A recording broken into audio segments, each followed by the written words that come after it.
వధువేమో అలమేలు వరుడట శ్రీవారు మనువాడి కలిసారు చెలిమి కలిమి ఒకరికొకరు ఈ జంటను దీవించగా దేవతలందరి నోట పలికిన చల్లని మాట శతమానం భవతి కమనీయం ఈ రెండు మనసులే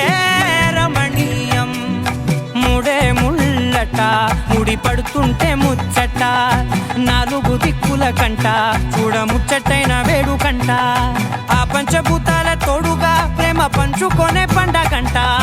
ఆరరుగల నిండుగా ఇది నూరెళ్ళ పచ్చని పంట అమ్మలాలో పడి కొమ్మలలో ముద్దుల గుమ్మలలో ఇంటి పేరు మారయ్య శ్రీరస్తు శుభమస్తు శ్రీరస్తు శుభమస్తు శ్రీకారం చుట్టుకుంది పెళ్లి పుస్తకం ఇక ఆకారం దాల్చుతుంది కొత్త జీవితం.